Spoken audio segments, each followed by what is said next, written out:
একজন ধর্মীয় পণ্ডিত থেকে শুরু করে বিশ্ব রাজনীতির একজন প্রভাবশালী নেতা সৈয়দ আলী হোসেইনি খামেনেই। তার জীবনে রয়েছে এক অসাধারণ গল্প। চলুন জানা যাক তার জীবনের উত্থান পতন এবং ইরানের ইতিহাসে তার অবদান সম্পর্কে। 1939 সালের 19 এপ্রিল ইরানের খোরাসান প্রদেশের মাশহাদ শহরে জন্মগ্রহণ করেন সৈয়দ আলী হোসেইনি খামেনেই। তার পরিবার ছিল ধর্মীয় ও শিয়া ইসলামের একটি সম্মানিত বংশ। তার পিতা সৈয়দ জাওয়াদ হোসেইনি ছিলেন একজন বিশিষ্ট ধর্মীয় পণ্ডিত এবং তারা নবী মুহাম্মদ সাল্লাল্লাহু আলাইহি সাল্লামের বংশধর বলে পরিচিত ছিলেন। 8 ভাই বোনের মধ্যে দ্বিতীয় ছিলেন সৈয়দ আলী হোসেইনি খামেনেই। তার শৈশব কেটেছে সাধারণ পরিবেশে, যেখানে ধর্মীয় শিক্ষা ও নৈতিকতাই ছিল প্রধান। তার উচ্চতর ইসলামী শিক্ষা শুরু হয় নাজাফ ও কুম শহরের বিখ্যাত হাউজায়। সেখানে তিনি তৎকালীন শ্রেষ্ঠ আলেমদের কাছ থেকে শিক্ষা লাভ করেন, যার মধ্যে আয়াতুল্লাহ খোমেনিও ছিলেন। সৈয়দ আলী হোসেইনি খামেনেই শুধু ধর্মতত্ত্ব নয়, কবিতা, সাহিত্য, ইতিহাস ও রাজনীতি নিয়েও গভীর জ্ঞান অর্জন করেন। তিনি আরবি ও ফার্সি ভাষায় দক্ষ ছিলেন এবং ইসলামী ঐতিহ্যগত আলোচনায় অংশগ্রহণ করতেন। 1960-এর দশকে তিনি শাহ মোহাম্মদ রেজা পাহলাভির বিরুদ্ধে প্রতিবাদে অংশ নেন। আয়াতুল্লাহ খোমেনির আদর্শে অনুপ্রাণিত হয়ে তিনি ইসলামী বিপ্লবের একজন সক্রিয় কর্মী হয়ে ওঠেন।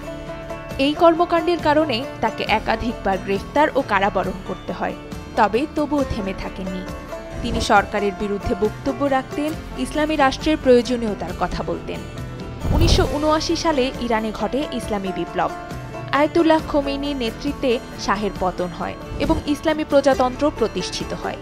এই সময় সৈয়দ আলী হোসেইনি খামেনেই বিপ্লবী গার্ডের গুরুত্বপূর্ণ সদস্য হন।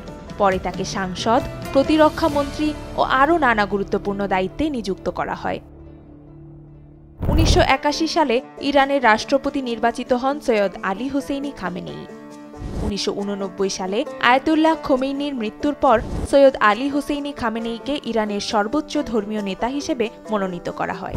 শুরু হয় তার নতুন এক ঐতিহাসিক যাত্রা। বেলায়েতে ফাকিহ অনুযায়ী তিনি ইরানের চূড়ান্ত নীতি নির্ধারক। তিনি শুধু একজন ধর্মীয় নেতা নন, বরং সেনাবাহিনী, বিচার ব্যবস্থা, প্রশাসন সবকিছুর ওপর তার প্রভাব আছে। খামেনেইর শাসনকালে ইরান বহির্বিশ্বে, বিশেষ করে পশ্চিমা শক্তির সঙ্গে উত্তেজনাপূর্ণ সম্পর্ক বজায় রেখেছে।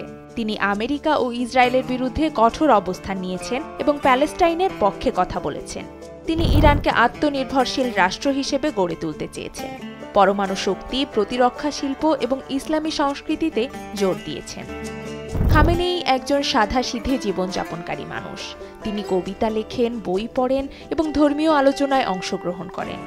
তিনি ইসলামী জাগরণ ধারণাকে সমর্থন করেন এবং মনে করেন মুসলিম বিশ্বকে ঐক্যবদ্ধ হতে হবে। তার শাসনের অধীনে ইরান এখনও টিকে আছে কঠিন প্রতিযোগিতার মাঝেও। খামেনেই শুধু ইরানের একজন ধর্মীয় নেতা নন, তিনি একটি আদর্শ, একটি আন্দোলনের প্রতীক। তার জীবন থেকে আমরা শিখতে পারি কিভাবে আদর্শের ওপর ভর করে একটি জাতিকে নেতৃত্ব দেওয়া যায়।